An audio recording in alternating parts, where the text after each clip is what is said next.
轻描时光漫长，低唱语言不详。今天给大家解说的是1986年拍的珍贵纪录片《中国的回忆》。本片由华裔美食家罗孝健拍摄，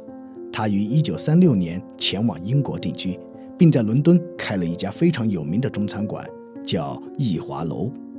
此行是罗孝健时隔50年后首次回到中国。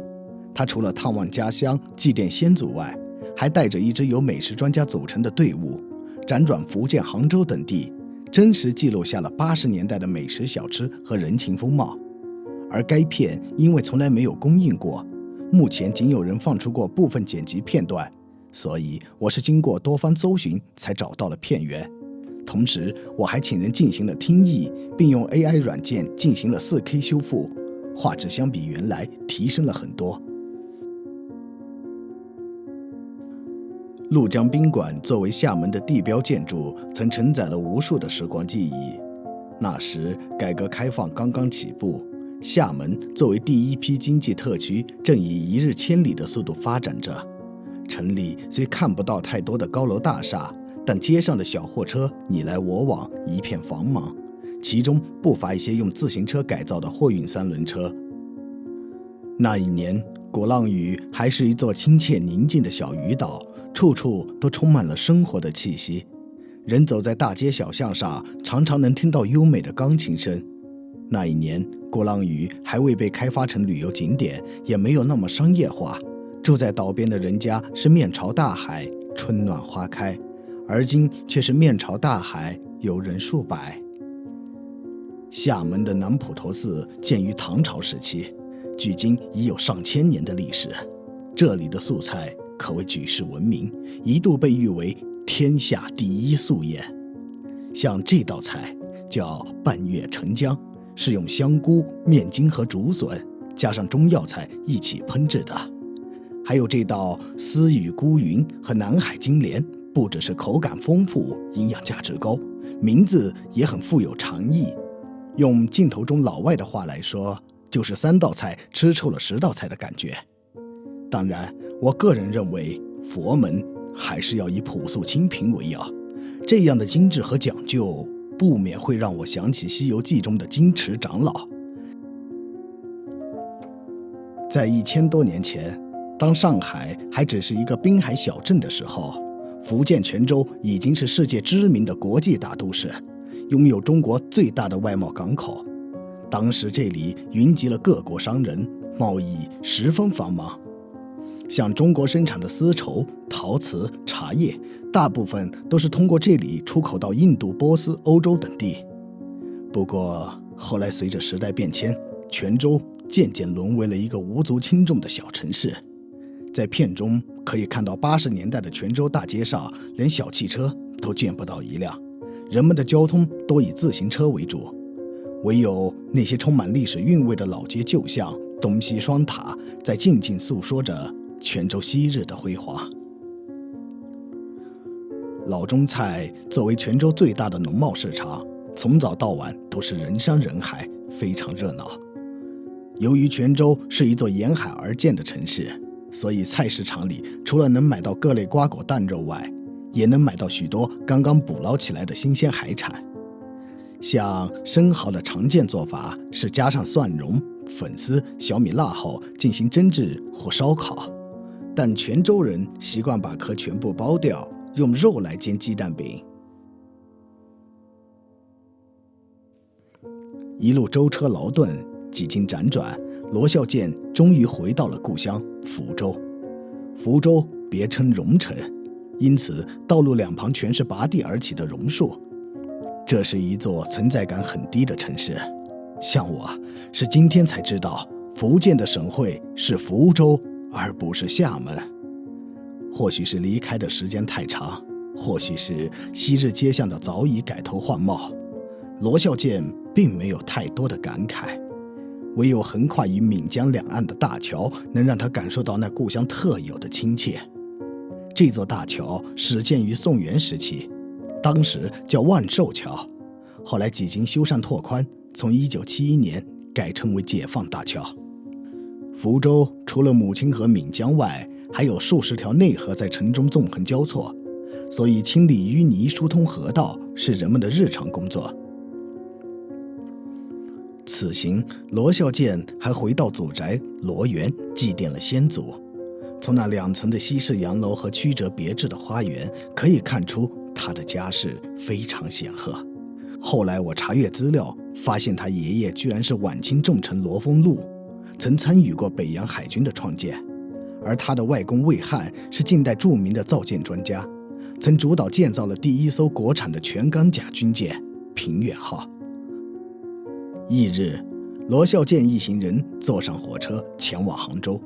根据票价不同，车厢里依次分为硬座、硬卧、软卧3个等级。而中国从1984年才开始颁发居民身份证，所以出门旅行时要拿着单位开具的介绍信，证明身份后才能购买火车票和汽车票。由于这是一列蒸汽火车，时速仅有50公里左右，所以需要24个小时才能抵达杭州。像美国、苏联早在50年代就停止了生产蒸汽火车，而日本更是在1964年就建成了世界上第1条高铁。但中国一直到1988年才停止生产蒸汽火车。在此之前，蒸汽火车一直承担着我国主要的铁路运输任务。后来，随着改革开放的飞速发展，中国的铁路和火车在短短的几十年时间里，从曾经的追赶者变成了今天的领先者。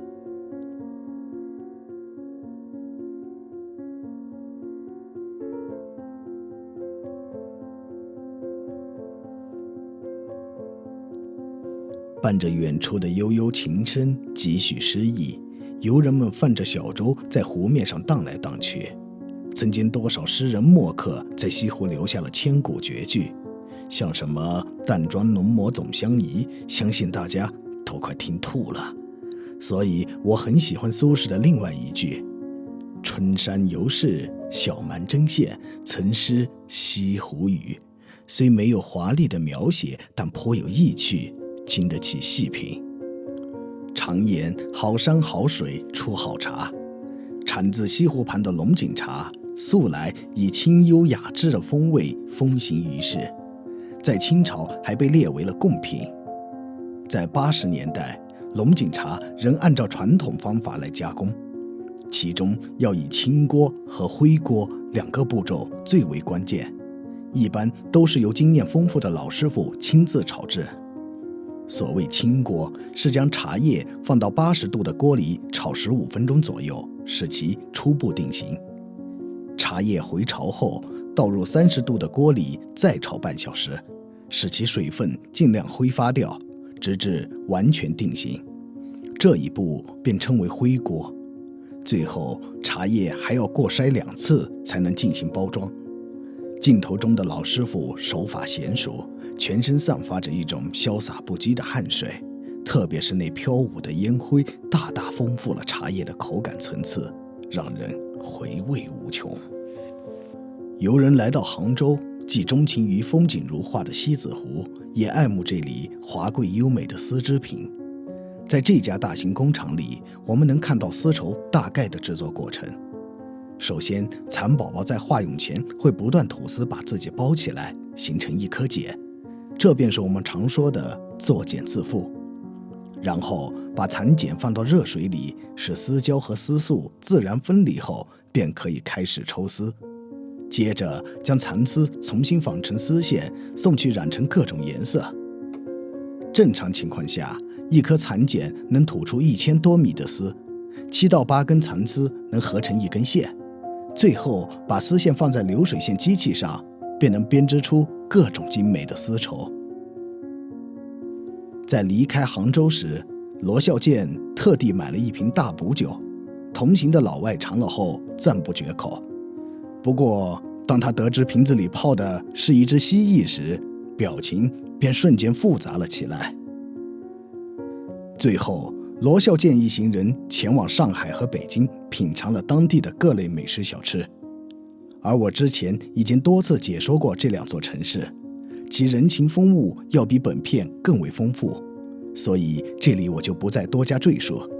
喜欢历史影像的朋友，请持续关注。如果你觉得我的作品还不错，请长按点赞支持。1980年，一个叫佐田雅治的日本青年来到中国，他沿长江而行，辗转上海、江苏、湖北、四川等地，拍摄了大量的珍贵影像。后来在央视热播的《话说长江》，其中有不少片段都是取自这部纪录片。对于奔流不息的长江来说，这些画面只是一次短暂的回眸，但这匆匆一瞥，却记录下了中国的历史变迁。当时为了保证画质的清晰度，佐田雅治坚持使用35毫米的电影胶片来拍摄，而长江沿岸城市林立，胶片耗费巨大，最终一共用了113万英尺的胶片才完成了全部拍摄。这个量如果拿给王家卫，可以拍出2部《阿飞正传》、10部《东邪西毒》。由于中国之行的制作成本大大超出了预算，所以佐田雅治欠下了高达28亿日元的巨额债务，一直到60岁才全部还清。微风徐徐的清晨，一晃而过的百货商店好似一部时光机，把我们带回了记忆中的老上海。那一年南京路还没有步行街，但它的热闹程度却丝毫不逊今天。而主道上不时穿插着几辆拼接的风情公交车，至于私家小轿车则寥寥无几。借着上海之行，佐田雅治前往朴素古旧的老宅中拜访了98岁的苏菊仙，并请他题写了片名。苏老生于光绪8年，是满清王朝的最后一届秀才。自小练字的他在书法上有很高的造诣，素有南仙北佛的美誉。如今哪怕年近100岁，他下笔时也仍苍劲有力，分毫不抖。正如名字一样，苏老一直活到110岁才撒手仙世。坐着东方红客轮自长江逆流而上，就来到了贸易繁忙的三角洲。自隋唐以来，江南的稻米丝绸、精美绝伦的瓷器，都是靠这些传统的木质帆船运到北方。这里一只船就是一户家，船民们祖祖辈辈都住在船上，靠运货为生。而家里有小孩的，一般会系上一根绳子，防止落水。常言中国有3苦：撑船、打铁、磨豆腐。在过去，船民一边要面临着恶劣多变的天气环境，一边还遭受船把头的层层盘剥，因此日子是过得苦不堪言。一直到1949年解放后，船民的生活才有了较大改善。船舱里的卧室、厨房虽有些狭小，但油盐柴米、衣裳被褥一样不缺，可谓麻雀虽小，却五脏俱全。南京最引以为荣的就是长江大桥，这是新中国第一座自主设计、施工建造的公路、铁路两用桥，全长6.8公里，修了整整8年，于1968年正式通车。当时为了检验大桥的质量，南军军区的司令员许世友直接调来上百辆坦克，同时开过桥面。虽后来机动车流量虽然已经超过了设计能力的3倍之多，但大桥依然能正常运行使用。在南京大街上最常见的交通工具就是28大杠，而国产的长沙牌客车和南京汽车厂仿制的跃进130，还有3轮电报机，对00后和90后来说，估计听都没听过。穿过江南烟雨，翻过山川丘陵，就来到了淳朴宁静的南京乡下。这里人活得悠然，牛也走得很慢。浑浊的小河上还浮着2个顽皮的少年，他们一边笑笑闹闹，一边摸鱼捉虾。途中，佐田雅治还遇到一只迷路的小狗，于是将它收养在身边，带着一起旅行。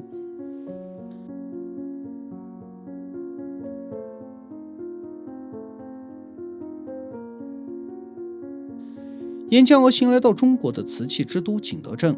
这里一直坚持使用明清时代的传统方法来烧制瓷器。那潺潺溪流不断推动着古老的水车，将山上挖来的优质瓷石慢慢敲碎。瓷粉石墨经过淘洗，去掉杂质，用水合成浆汁泥团，再不断用脚反复踩踏，以排出其中的空气。这道工序称之为踏土，在清代是用水牛来踩。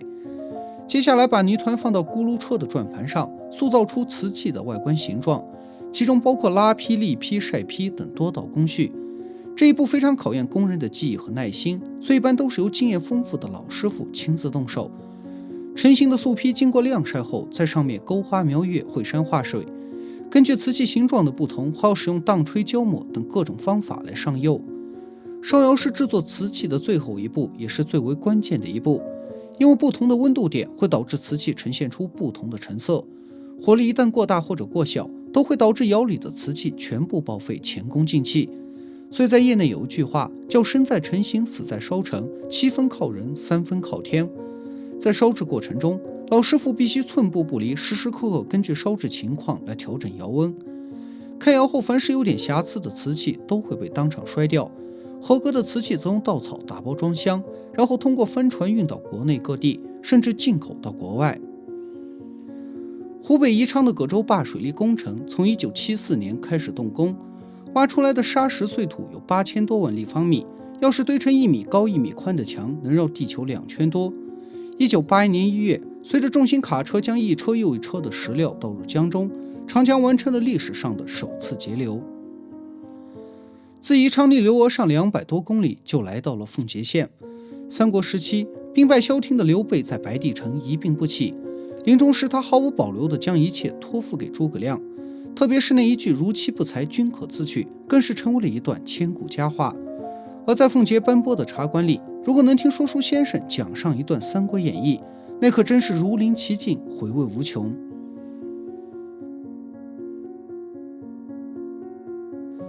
在佐田雅治游览奉节期间，恰好遇到了国庆节，因此整个县城都沉浸在欢乐的气氛中。而集市上摊贩林立，有掏耳镶牙的老师傅、修衣补裤的裁缝铺，甚至还有人售卖虎骨追风糕，至于真假便不得而知了。重庆是东方红客轮的最后一站，这座城市因地形陡峭，被人们称之为山城。为了让市民的出行更加便利，著名的桥梁专家毛以生于1945年在朝龙门码头设计修建了一条客运缆车。新中国成立后，缆车的线路又增加了好几条。到了80年代，上行的车票是3分钱一张，下行是2分钱一张。后来随着重庆的交通越来越发达，这种特殊的交通工具便渐渐地退出了历史舞台。在抗日战争时期，作为陪都的重庆曾遭到日军的狂轰乱炸，所以在城里的大街小巷至今能看到许多遗留的防空洞。后来为了物尽其用，人们便在防空洞里捂水果、卖火锅，甚至用来储藏鸡鸭鱼肉。今天我们从重庆坐高铁到成都只需要1个半小时，但80年代的蒸汽火车时速才60公里，从重庆到成都需要开12个小时才能到达。土壤肥沃的成都自古便被誉为天府之国，丰富的物产也造就了当地各种各样的美食小吃。就拿这一碗用河漏床现压的担担面来说，光调味料就10多种，还用炭炉现烤的蛋烘糕只要5分钱一个，吃起来甜而不腻，酥软可口。在此次中国之行中，佐田雅治沿着长江的各色城镇一共旅行了3000多公里，而这部长江不只是一部纪录片，也是一首超现实的旅行诗歌。毕竟除了艺术家，谁又会去自制一根30米的鱼竿放到长江里面钓大鱼？在原片中，你能感受到佐田雅治那种潇洒不羁的气质，也能感受到他对中国那种深深的热爱和情结。或许正如当年日本首相访问敦煌时说的，中国是日本文化的源泉，也是日本人的精神故乡。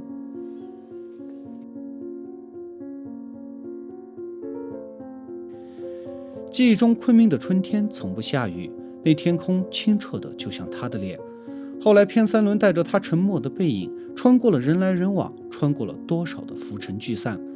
当千花洗尽，他静静地矗立在老屋前，将所有的故事都藏在了小巷里。那一年昆明还是一座偏远小城，西双版纳也只是一个乡村小县。从昆明出发，一路上全是蜿蜒难行的盘山路。虽然交通工具从原来的马车换成了汽车，但仍需要7个小时才能到达景洪。上千年来，傣族靠着当地丰富的自然资源，过着自给自足的生活，并一直保持着自己的着装习俗和语言文化。即使到了80年代，也只有少数人会讲普通话。不过，随着自行车、汽车、缝纫机这些现代工具渐渐进入当地，傣族文化也在无形中发生了微妙的改变。而由于祖祖辈辈都是生活在这片土地上，所以这里就是一个沾亲带故的小世界。每个村寨的村民都十分团结，比如某一家要重建房屋，那么全村人都会来义务帮忙。每年傣历的6月中旬，西双版纳都会举行盛大的跨年活动，也就是我们所熟知的泼水节。这一天，村民以最原汁原味的孔雀舞为节日拉开了序幕。他们头戴着纸盔甲面，身披着色彩斑斓的孔雀羽衣，在橡胶鼓等乐器的伴奏下翩翩起舞。到了90年代，孔雀舞在一名大理白族少女的独特演绎下，变得更加的空灵和阴柔，其姿态和神韵堪称是中国舞蹈的一绝。而这名少女便是后来名扬四海的杨丽萍。泼水节除了泼水外，还有赛龙舟等各种民俗活动。龙舟大多由坚固轻盈的樟木制作而成，一艘可以容纳50多个人。在制作时要先将原木挖空，再进行雕刻和绘画。整艘船完全靠传统手工制作，没有使用一颗钉子，就连填缝用的都是天然纸浆。而比赛时用来发射的小火箭，也是村民用竹子和火药亲手制作的。虽然这些过程费时费力，但却让人更有节日的参与感。今天的我们虽然有了更好的物质条件，但节味年味却越来越淡。究其原因，就是生活节奏太快，凡事只要结果不要过程，从而让一切都变得索然无味了。位于长江中下游的江浙一带，由于地势平坦，水源丰富，特别适合水稻的种植，因此自古就有搜狐熟天下足的说法。隋唐年间，昏君杨广为了方便自己到江南游玩，便下令开凿了京杭大运河。随着历史的演变，这条水路因祸为福，成为了南北交通的生命线。每年都有成千上万的粮食从这里运往北方。到了80年代，这里的虾蟹鱼贝粮食丝绸仍然靠这种方式运往北方销售。像镜头中的渔民们，每天很早就要出船捕鱼，回来后生产队先用杆秤称出鱼的种类和重量，再用悠扬的歌声唱出来，以方便工作人员进行记录。这种有趣的计算方式其实就是中国消失已久的斤两歌，它有点类似于乘法口诀，配合上16进制的算盘使用，能快速地完成复杂的计算。而后来为了和国际接轨，人们开始普遍地使用10两秤，这种传统的计算方法也就渐渐地退出了历史的舞台。而江浙一带的人凭着得天独厚的资源环境，生活向来都十分富裕。像眼前这个普通的6口之家，每年的总收入在4000元左右，支出则只需要1500元，因此年年都有存款。这种较低的生活支出，除了省吃俭用外，也得益于国家有许多的公共福利。比如农民每年只需要交1块钱，就能享受到大多的医疗服务，仅有少数项目需要自费治疗。另外，国家还会定期派放映员来为村民播放露天电影。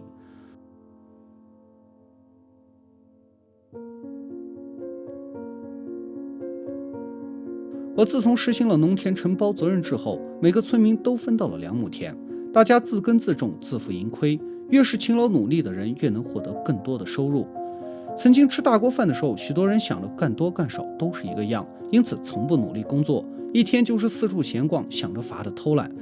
如今经过改革后，人们提高了自觉性，每天不需要什么命令，天不亮就会自发的去干活，再不需要生产队长挨家挨户的去催去喊。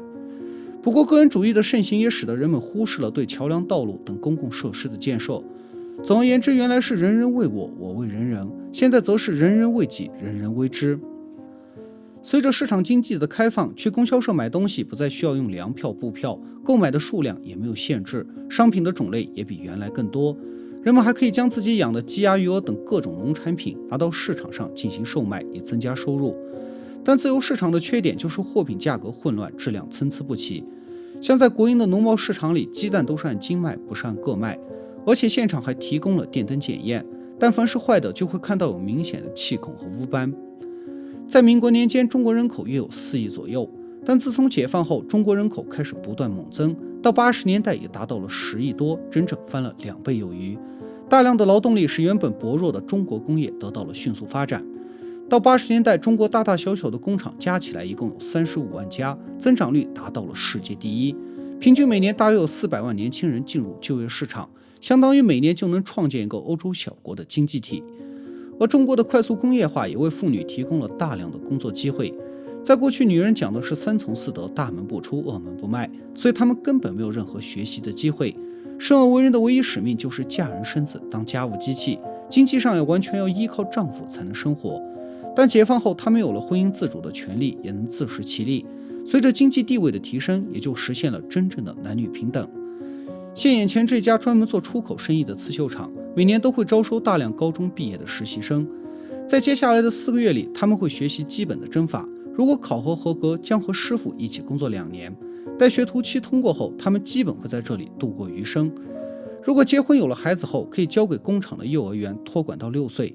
待孩子完成教育后，可以替代父母直接在工厂就业。按照当时的政策，男工是55岁退休，女工是50岁退休，退休金一般按原工资的75%计算，可谓是实实在在的福利。但这一切都是建立在人口红利的基础上，因为中国的养老保险是现收现付制，也就是用年轻人的保费去发退休老人的养老金。像80年代平均是8个年轻人养一个老年人，因此能过得十分滋润。而当时为了减缓人口的过度增长，国家对独生子女的家庭推出了一系列的奖励政策。以无锡为例，只要是独生子女的家庭就能获得一笔现金奖励和大米，以及一块75平方米的私人土地。当公社分发肉类和蔬菜时，独生子女家庭可以得到2份，但如果你意外中奖的话，就需要归还奖励。那么本期就到这里，后期我将为大家带来更多的独家历史影像，请持续关注。如果你觉得我的作品还不错，请长按点赞支持。那一年嫁衣是素朴的，胸口的花是塑料的，但脸上的幸福却是真的。那一年车马很慢，书信很远，一生只爱一个人。在浙江一个偏僻的小山村里，男方一家正忙着张罗婚事。婚房的装修虽然很简陋，仅有几张彩色的画报和喜字剪纸，以及一张村里木匠打造的大床，但处处都洋溢着喜悦和期待的气息。在中国古代，婚姻和爱情基本没有太大的关系，而是2个家庭的生意。通过媒人的牵线搭桥，双方不断的讨价还价。经过几轮的谈判后，新娘就像财产一样，从一个家庭转移到另外一个家庭。整个仪式昂贵复杂，不少家庭为此搞得负债累累，甚至破产。但解放后，旧时的礼俗被推翻了，男女双方都有了婚姻自主的权利。只要他们真心相爱，就可以直接到民政部门进行登记，领取结婚证书。而婚礼也是一切从简，像当时南方最流行的结婚配置就是3转一响，即缝纫机、自行车、手表，再加一台收音机。这4样加起来需要花费500多元，而一个普通工人的月薪平均在50元左右。剔除正常的生活开销后，大概攒上2年的钱就能凑够这一套结婚标配。至于彩礼呢，只是象征性的拿一些风物特产。女方的嫁妆则是桌子板凳、衣柜木箱一类的家具，一般36条腿起步，往上从48到72条腿不等，数量多少完全取决于每家的经济条件。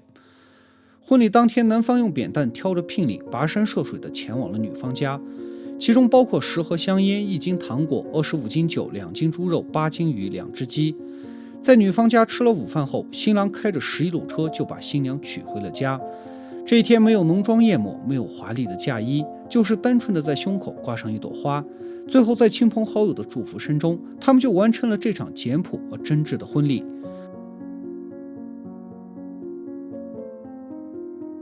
而这种双职工家庭婚后几乎不存在任何的生活压力，因为厂里会给你分一套福利房，孩子出生后则可以享受免费的教育，毕业后还能世袭你的工作。总之，厂里对工人真是从摇篮就一直给管到了坟墓里。因此在当时来说，无论是进厂打螺丝还是搬钢筋，都是无数年轻人梦寐以求的机会。例如大同机车厂便在内蒙本地建了一个工人小镇，尽管它只是一个小镇，但食堂、医院、学校、供销社等配套设施皆一应俱全，常住人口已超过了100多万，可以比肩一个大型城市。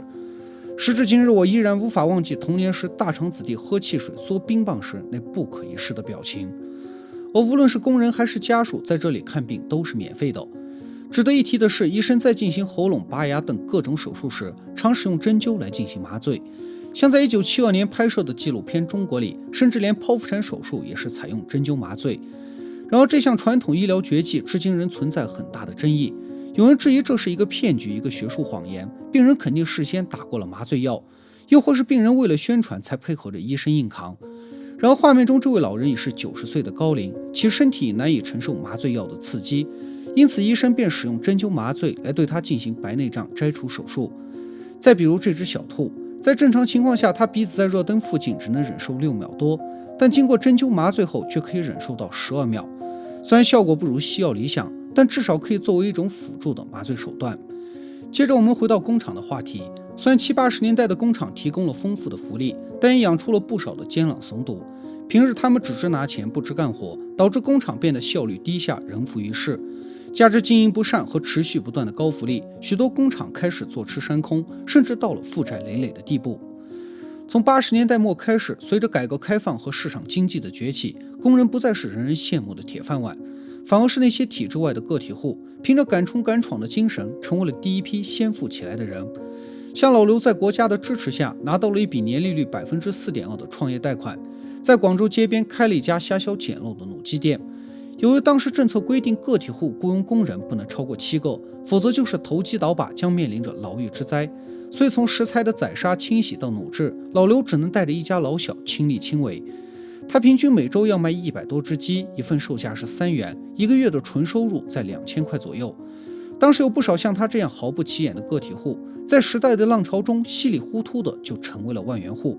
而这位做着凯迪拉克的富商，自民国年间就在上海的纺织厂当学徒，后来他凭借着努力和时运，白手起家创立了自己的企业。解放后，国家将他的工厂收归国有，并聘任他为总经理，继续负责工厂的生产和管理。如今随着市场经济的复苏，他便响应国家的号召，和几个朋友成立了一家建筑公司，专门开发上海的房地产，其至少创造了上千个新的工作岗位。而此时广州有一个叫蛇口的小渔村，由于紧邻香港，成为了第一批经济特区，它就是后来的深圳。当时深圳才刚刚建设，处处都在打桩盖楼、修桥铺路，而极其低廉的土地税收、劳动力吸引了大量的外国投资。但为了防止中国的经济命脉被外资控制，所以这些大大小小的工厂都是以合资的方式共同建设、共同管理。在这个过程中，一些先知先觉的人开始南下深圳淘金，其中一部分人靠着炒股一夜暴富，还有一些水客则从香港将各种电子产品、手表、墨镜带到深圳售卖。即使在路边摆个地摊卖点白菜和大蒜，也能赚得盆满钵满。反正当时整个深圳除了捡钱就是搞钱，可谓不管黑猫白猫，只要能抓到老鼠的就是好猫。与此同时，深圳也造就了中国的第一批场地场妹，他们都是在亲朋好友的介绍下，带着半信半疑的心态来到了这里打工。他们一天的工作时间大多都超过了8个小时，996基本是家常便饭，但人都抢着干活，抢着加班，因为每个月除了80元的固定工资外，还有各种奖金和加班费，最多的时候一个月可以拿到500多块，这基本等同于普通工人1年的工资。到了年底，他们可以用外汇券去买冰箱、彩电、洗衣机这些稀有商品。当时有个叫郑艳萍的厂妹，仅仅才奋斗了几年，便首付8000元在深圳买了一套总价为2.3万、面积为67平米的二手房。深圳特区的成功很快在全国刮起了一股经济热潮，甚至一度出现了脑力劳动和体力劳动倒挂的现象。正所谓大学生赚小钱，小学生赚大钱，搞原子弹的不如卖茶叶蛋的，拿手术刀的不如拿剃头刀的。而面对物质生活的诱惑，人们内心的贪念与日俱增，甚至跌落在了欲望的深渊中。镜头中的盗窃犯聂成英本在南京的一家啤酒厂工作，丈夫是外贸局的一名司机。两人虽谈不上大富大贵，但也算衣食无忧的小康家庭，像什么黑白电视、收音机皆一应俱全。但聂成英对此并不满足，为了获得更好的物质生活，他不惜用砖块敲碎邻居的窗户，偷走了一台电视和一台收音机。除此之外，他还暗中偷走了其他邻居晾晒在阳台上的新款大衣，然后再低价转卖给工厂的同事。经过多天的走访和调查后，聂成英盗窃案在南京当地的法院进行公开审理。面对亲戚家人失望的目光和同事鄙夷的神色，聂成英始终是泰然自若，甚至隐隐有一丝死猪不怕开水烫的气势。一直等法官谈到他2岁的女儿时，聂成英才忍不住抽泣起来，流下了悔恨的泪水。其实聂成英盗窃案并非个例，在80年代，由于时代转型带来的阵痛，犯罪分子是与日俱增，十分猖獗。他们大多奉行着大法不犯、小法常犯、气死公安、难死法院的宗旨，从事盗窃、敲诈等违法犯罪活动。一些地方甚至还出现了像唐山菜刀队这样有组织、有规模的黑社会势力，对社会造成了不小的恐慌。于是从1983年开始，国家开始了一场史无前例的严打战役，对可抓可不抓的坚决抓，可判可不判的坚决判。经过这次全面的严打后，各地的社会治安有了很大的改善，对群众安居乐业和经济的持续发展都起到了很大的作用。那么本期解说就到这里，更多的精彩内容请大家持续关注。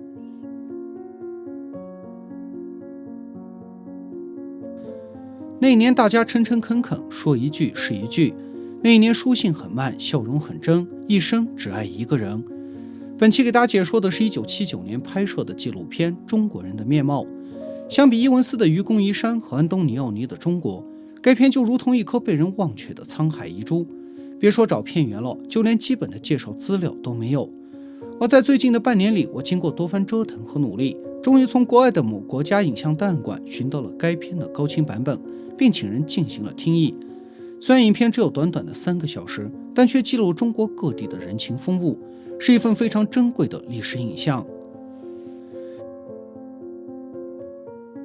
眼前的这名男子叫老李，是广东花东生产队的队长。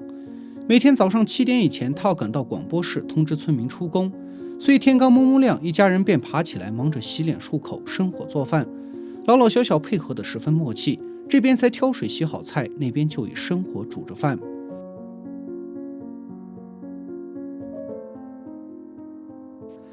吃完后，老李匆匆赶到了广播室。随着他的一声播报，村民们纷纷带上农具，开着手扶拖拉机，开始了一天的劳作。在旧社会，少数地主占着全中国将近1半的土地，农民几乎一辈子都是在替地主打工，不少人甚至是吃了上顿没下顿，可谓四海无闲田，农夫犹饿死。像历代封建王朝，为什么没有一个能超过300年？为什么每到一个历史节点便会一键重启？其实这一切归根结底就是2个字：土地。所以解放后，新中国实行了土地改革，真正做到了耕者有其田。像在华东人民公社，生产队会根据每个人的体能以及工作时间和工作效率来记录工分。正常情况下，一个体格健全的成年男子一年能挣4000个工分，大概相当于320块现金。而每年根据收成的好坏换算比率会有略微的浮动。像老李家有5个成年人，去年刨去生活开支后，一共攒下了1000元。另外，他家还有4.5亩的自留地，养了3头猪，每年综合下来有300元的额外收入。在解放前，村民们一旦遇到旱涝虫灾，只能到庙里求神拜佛，把所有的希望寄托在老天上。如今，华东公社拥有了气象观测仪，能有效地预防自然灾害。而农科站的技术员对症下药，根据当地的害虫特点，自制了专门的杀虫剂，另外还改良了土壤，研发了新的种子。当时每个生产队至少会配备1到2名技术员，甚至像华东公社这样成立一个农科站，这有效防止了农业技术被资本垄断，使农业技术完全服务于老百姓，而不是服务于资本。水利方面，村民联合其他4个公社修建了9座水库和许多河流沟渠，形成了一个完整的灌溉用水系统。更有意思的是，这个水库可以分3层放水，温暖的表层水用来促进幼苗的生长，寒冷的深水则用来杀死害虫。为了最大化的利用水流，华东公社还修建了一座自己的发电站。据我查阅资料，这座电站应该是位于今天花东镇的李溪村。它到现在虽然已经历经了50多年的时光，但还一直正常运行着。华东公社还自己组建了一个小型铸造厂，因为当地没有矿石资源，他们便把城市回收来的废铜烂铁融为铁水，然后锻造成拖拉机、耕地机等农业机械的零部件。这样既做到了物尽其用，也节省了不少维修费用。在60到70年代，国际形势一度非常紧张，为了防范帝国主义的再次侵略，华东公社会定期组织民兵到郊外拉练，这其中不乏一些英姿飒爽的巾帼女杰。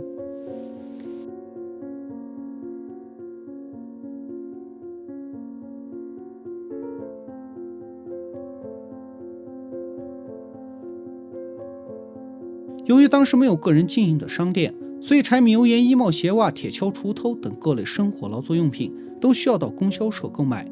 而且很多物资都是限量供应。购买的时候光拿着钱还不行，还要用到各种票，比如买布用布票，买粮就用粮票。如果是电风扇、缝纫机、自行车这些大件，还要拿着供销社主任的批条才买得到。这是花东镇的银行，柜台前站着许多前来存款的村民，通过积蓄，他们可以拿到 3.2% 的年化利息。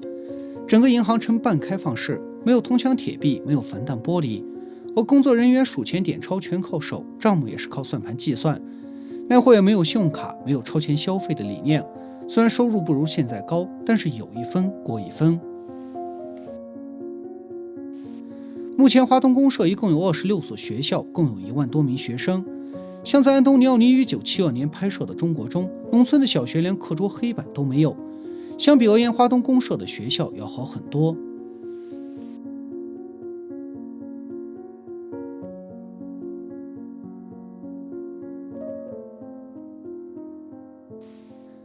在民国年间，长江沿岸省份常常遭到血吸虫的危害。这种寄生虫进入人体后会不断吸食血液，使人变得骨瘦如柴，肚子却大如月骨，所以老百姓都把它叫做大肚子病。当时感染血吸虫病的人高达上百万，一些与水相邻的村落甚至死到只有几户人。1949年解放后，国家动员各地群众消灭载体丁螺，彻底切断了传染源，同时在易水里喷洒农药，清绝幼虫的滋生环境。到了70年代中期，全国的血吸虫病终于得到了有效控制。除此之外，老鼠、苍蝇、蚊子、臭虫也被列为了4害。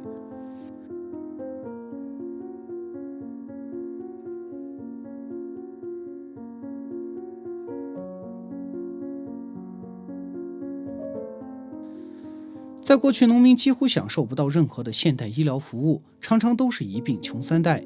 但现在村民每年只要交1块钱，就可以享受到全部的医疗服务。为了提升农村的卫生医疗条件，公社会挑选一些农民前往城里学习基础的医护知识，这就是我们常常说的赤脚医生。他们蒙师插秧种田，闲时医病救人，虽然水平不是很高，也治不了什么大病，但应付感冒、发烧、跌打损伤之类的小病还是绰绰有余的。像这个小小的药箱里装着各种急救工具和药物，堪称当时农村的移动医院。由于西药的价格比较高，所以公社便自己生产中药丸，而赤脚医生也多使用中医的方法来治疗疾病，这其中以针灸最为常见。它能治疗头疼、风湿等多种疾病，也可用于初级麻醉。很多西医一直对此持怀疑态度，而在安东尼奥尼拍摄的《中国》里，医生在对一位妇女进行剖腹产手术时，就是使用针灸来进行初级麻醉。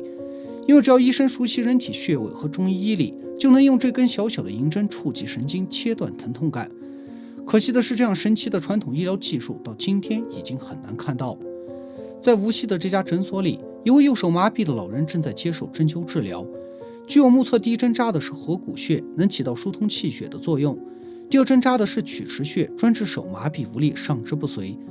但对一些拿捏不准的疾病，医生也会使用 X 光透视机来检查判断。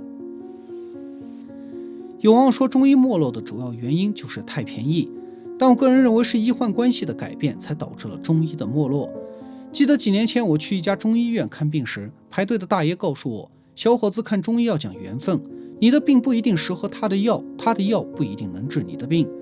这话讲到了中医的一个精髓，就是体质。同样的病，同样的药，可能换一个人就不灵了。而在中国古代或者70年代的农村里，许多小孩从一出生就是由本村的医生诊治，他们对病史和个人的体质就像家人一样了解，所以使用中医治疗自然能得到很好的效果。但这只是我个人基于生活经验的一些想法，如果你有其他看法，欢迎在评论区留言讨论。那么本期就到这里，纪录片的另外一半我将在下期解说，请大家持续关注。何当共剪西窗烛，却话巴山夜雨时。本期继续给大家解说1979年拍摄的纪录片《中国人的面貌》。自古以来，重庆因位于两江交汇之处，所以水路十分发达。向内它可以顺着嘉陵江到达四川各地，向外可以顺着长江而下，前往湖北、江苏和上海。清朝年间，重庆开埠后，从一座川江小城一跃成为了西南地区的商品集散中心，一度被人们誉为小上海。到了70、80年代，重庆的空运和陆运还不是那么发达，所以水路人肩负着主要的运输任务。在熙熙攘攘的码头旁停泊着大大小小的船只，陡峭的梯坎上则坐着很多歇脚喝水的旅客，不时还穿插着几个帮人挑行李的棒棒。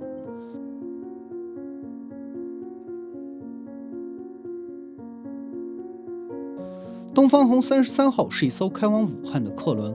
按照当时的规定，所有的客货班轮都要以东方红来命名，后面的编号则代表了不同的航运分局，比如1开头是重庆分局，2开头是武汉分局，3开头是芜湖分局，4开头则是上海分局。客轮一共分为5种不同的舱位，一般人都选择性价比较高的4等舱和5等舱，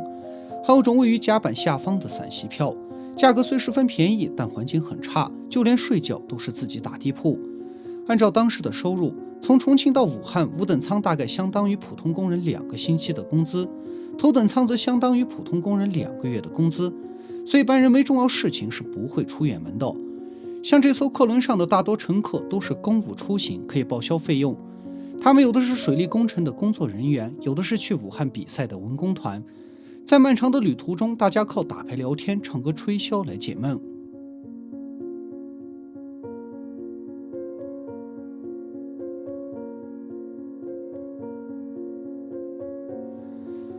餐厅位于客轮的尾部，所有菜都是现切现炒，口味以麻辣鲜香为主。在客轮上吃饭有个最大的好处，就是不需要粮票，一切饭菜都是无限量供应。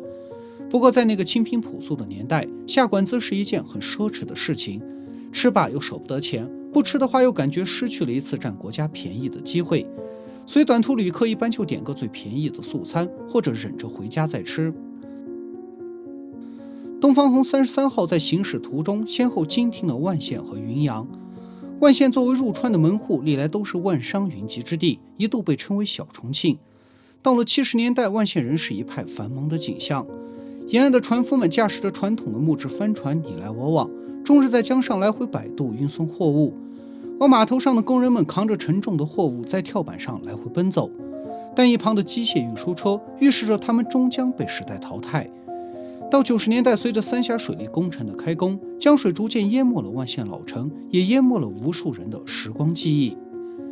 船过云阳又至三峡，由于这一段江流湍急，航道也比较狭窄，所以常常发生翻船的事故。不少人还没看清咆哮的激流，便葬身在了鱼腹中。而江轮每当驶过海事地点，都要鸣笛3声，以示吊唁。如今东方红客轮均配备了深水探测仪，可以检测到50米以内的暗礁。航运分局还在几处险要的地方配备了指挥台，每次只允许1艘船通过，这大大提高了三峡航道的安全性。当时从重庆到武汉的水路全程是1400多公里，需要3天2夜才能到达，而返程因为是逆流而上，所以要耗时5天。对出身在川江两岸的人来说，东方红客轮曾承载了无数的记忆和情感，而今沧海桑田，涛声依旧，你拿着旧船票傻傻地站在渡口，却再也等不到那艘回家的客轮。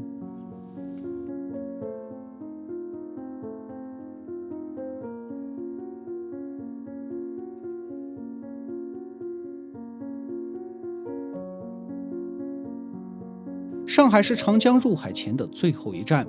曾经这里只是一座荒凉的滨海小镇，老百姓基本靠打鱼为生。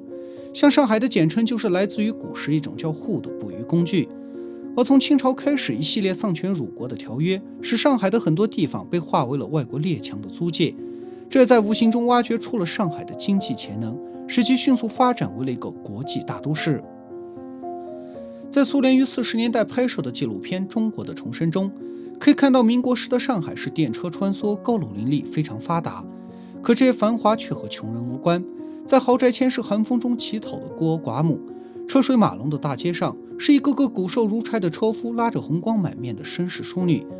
而居住在贫民窟里的老百姓只能搭一个简陋的草棚作为栖身之所，孩子则带着弟弟妹妹靠捡废品为生。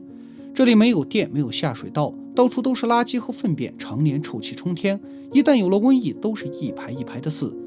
而这些平民不但活着的时候没有个安身之所，哪怕死了也是直接丢在江河里，可谓是路死路埋，街死街埋，倒在阴沟里就是棺材。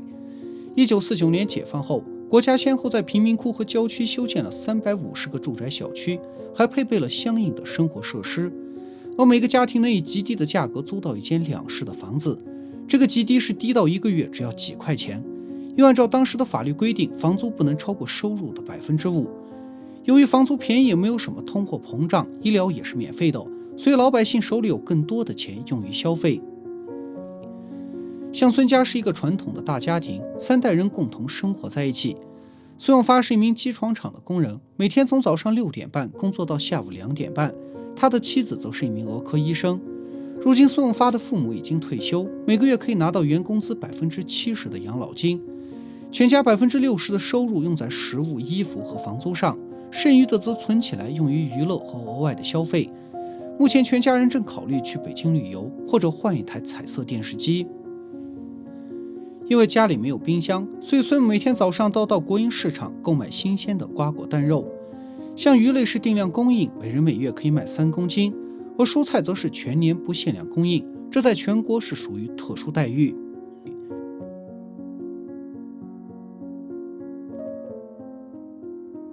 在60到70年代，能拥有手表、自行车、缝纫机和收音机这4大件的，已经算是小康家庭了。而随着生活水平的提高，到70年代末已经升级为3转一响带咔嚓。所谓咔嚓就是照相机，不过昂贵的价格却使很多人望而却步。像我家是到90年代才拥有了一台柯达的傻瓜相机，在云南也叫憨包相机。最后让我们随着镜头来到西安，这个杂技团共有120个人，其中80个是训练有素的专业演员，平时只要不出差，他们便在室内进行训练或者排演节目。常言台上1分钟，台下10年功，要培养一名普通的杂技演员最少需要5-6年的时间。像这名年仅9岁的小女孩正在练习单手倒立，待把这基本功练扎实后，她才能去学习初级的专业动作。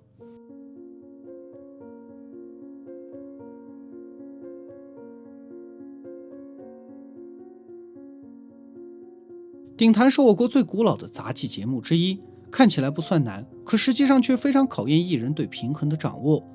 要知道这个坛子重达10几斤，一般人别说顶在头上你来我往，就一直拎着都是件挺费劲的事。在中国古代，杂耍艺人和娼妓乞丐一样，属于下九流，社会地位非常低，同时要面临着班主的毒打辱骂和生命危险。像表演高空蝶椅这类节目时，稍有不慎便会摔死。而现在杂技艺人享受着全职工人的待遇，安全上也有很多的保障。每年除了冬天外，杂技团会到工厂、军队、农村等地方进行表演。由于有国家补贴，农村票价仅为城里的一半。在这次短途演出中，杂技团受到了全体村民的夹道欢迎，场面很是隆重。因为对村民来说，杂技团很可能几年才会来上一次，所以家家户户倾巢而出，热闹的就像是在过年。那一年改革开放刚刚起步，商品经济的热潮席卷了全国的大街小巷，不少人靠着倒卖服装磁带成了万元户，甚至连公务员也纷纷下海。在当时还流行着这么一句顺口溜，叫10亿人民9亿商，还有1亿待开张。像北京的地摊旧货市场是人山人海，各式各样的商品让人目不暇接，从古董字画、核桃文玩到齐天大圣无所不有。在此起彼伏的小贩中，不乏一些清华的高材生，每逢周末假期，他们便来做点邮票、文玩之类的小生意，赚上几个零花钱。包括在日本留学多年的海归也放下体面来支摊，专门维修一些进口的高端电器。当时在商品经济的热潮中，读书无用论这样的歪道理一度非常流行，所以小学生赚大钱，大学生赚小钱，造原子弹的不如卖茶叶蛋的，拿手术刀的不如拿剃头刀的。而北京贵为五朝帝都，无论是文化还是小吃美食，都吸收了五湖四海的精华。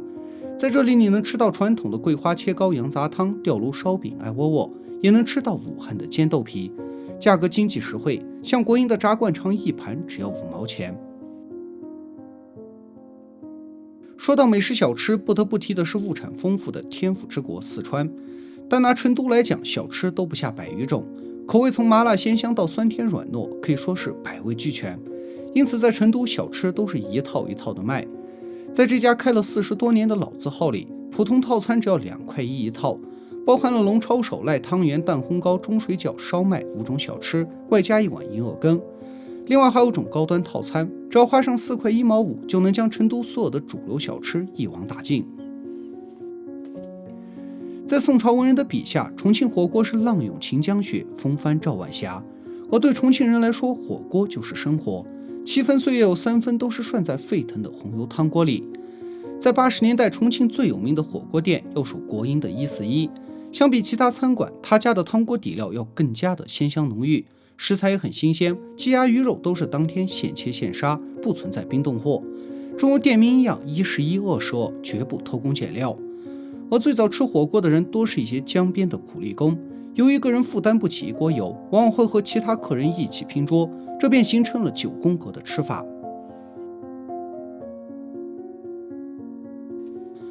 城中暮鼓有鉴真和尚东渡扶桑的翻影，车马喧嚣有马可波罗风尘仆仆的足迹。公元605年，隋炀帝为了将南方和北方的水路连接起来，于是征调无数民夫，开凿了一条长达1700多公里的京杭大运河。起初这条水路只是用于运输官府所需的粮食物资，但渐渐的商人也开始利用它进行贸易，这使得江苏一带的经济得到了迅速发展，逐渐成为了中国的钱袋子。盐城以盛产海盐而得名，曾有淮盐出天下咸的美誉。不过作为江苏面积最大的城市，它却远远不如苏州、扬州、南京那么有名气。在盐城众多的小吃美食中，狗府酱生姜是最有名的早点神器，其味鲜甜脆嫩，余味无穷。而它最大的特点就是薄如蝉翼。注意，这不是一个文学比喻，盐城的生姜真的可以薄到放到报纸上都能透出字来。切中姜片已经完全实现了流水线生产，负责切片的工人均经过了严格的训练。正常情况下，1寸姜可以切100多片，1分钟可以切200多刀。人们常说味在四川，吃在广州，因为四川菜系讲究的是不同味道的搭配与调和，可以说是一菜一格，百菜百味。而广州是海陆空湖无所不吃，只有你想不到的，没有你吃不到的。如果把中国的几大菜系比作金庸小说的江湖门派，那么川菜就好比五毒教，变化多端，招招辛辣，特别是东岸起麻椒，常常抓人食欲于无形。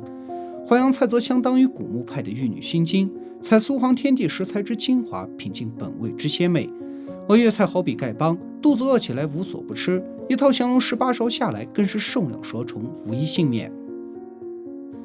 潮州位于南海之滨，这座城市的历史非常悠久，从有华夏文明就有它。潮州人向来爱拼敢闯，很有生意头脑，一度被称为东方的犹太人。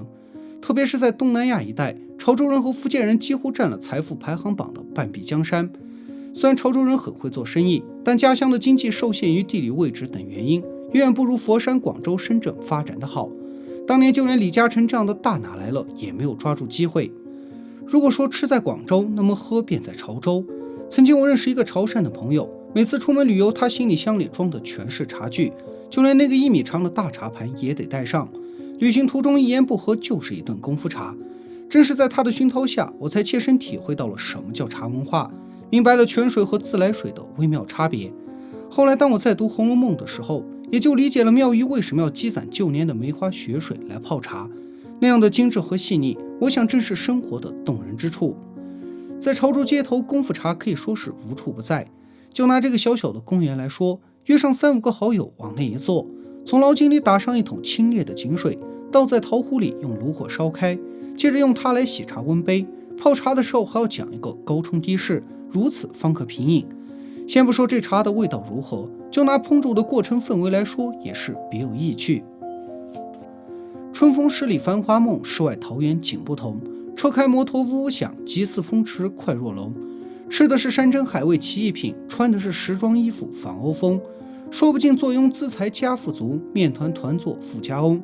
待到那夜深人静归家去，只听得无线电车响叮咚。在旧时的风情唱词中，上海是一个浮华璀璨的花花世界。在张爱玲的笔下，上海是老弄堂旧路灯，男男女女打扮的花枝招展，而华衣礼服下却爬着几只不大不小的狮子。他的字就像一根针，刺开了老上海的真实样子。在80年代的上海大街上，你能看见车水马龙、高楼大厦，也能看见弄堂里的老式手提马桶。这低矮的弄堂几乎都有上百年的历史，尽管几经翻修，但仍然改变不了狭窄的面积，往往都是一家老小挤在一间10平米左右的屋子里。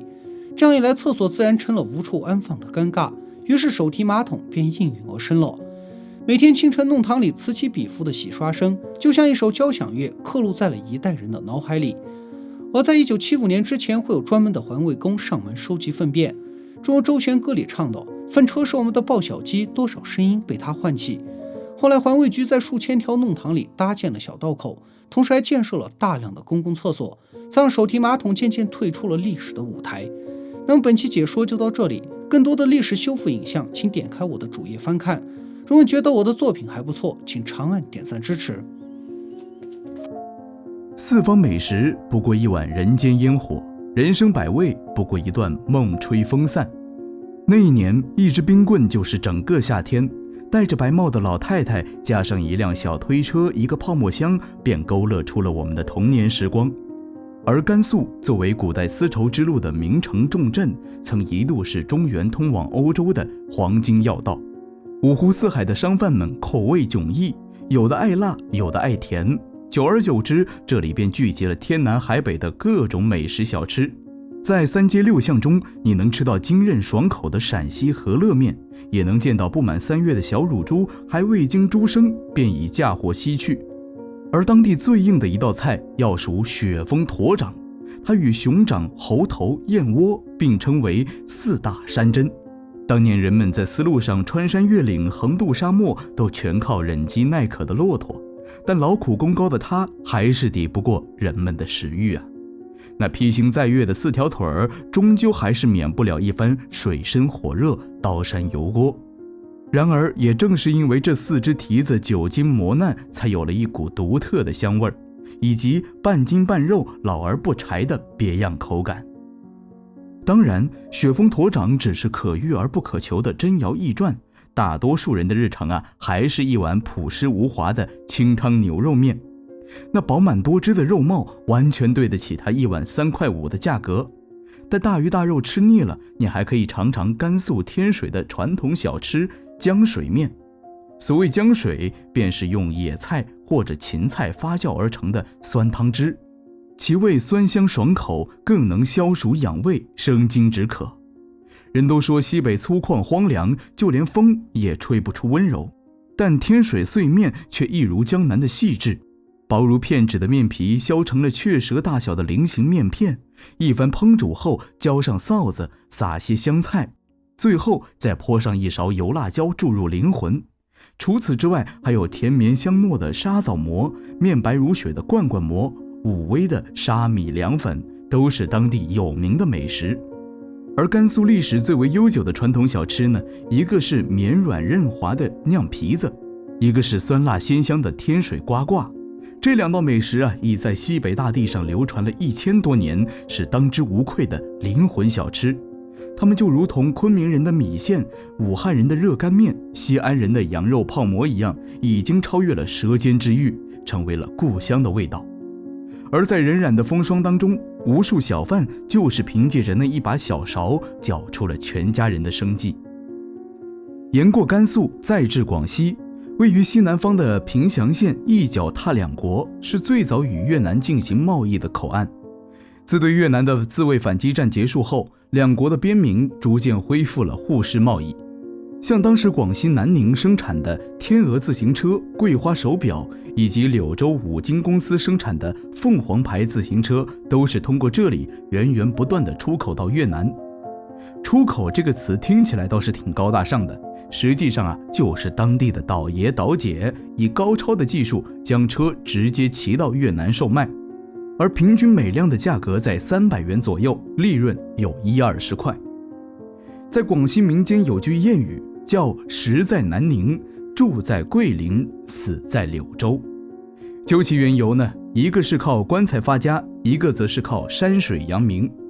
而南宁早在商周时期就出现了调味料和10多种烹调方法，纵然是今天的8大菜系，江南海北的小吃也能找到这些上古时代的痕迹。然随着光阴流转，南宁的饮食既继承了本土的底子，又吸取了东南亚等外来饮食文化的精华，可谓博采众长，独具一格。唐代文豪柳宗元曾在诗中写道：清若果盐归洞客，绿荷包饭趁虚人。这指的便是南宁当地的果蒸粽。而街边锅里的这道小吃狗舌粑，无论是听起来还是看起来都是很像狗的舌头，不过吃起来呢却没有狗肉的味道。咬开那一层酥脆的外皮，其实全是松软可口的糯米。纸包鸡是广西梧州的一道招牌名菜，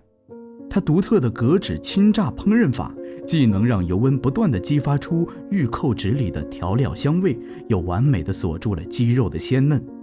小摊虽然看起来没什么排面，实际上全程现切现炸，无论是食材的新鲜程度还是烹饪过程都尽收眼底，完全经得起老饕的挑剔。而今大多都是吃货，没有老饕了，所以也就只在乎吃而不在乎怎么吃，更不会跑进厨房去挑食材挑部位了。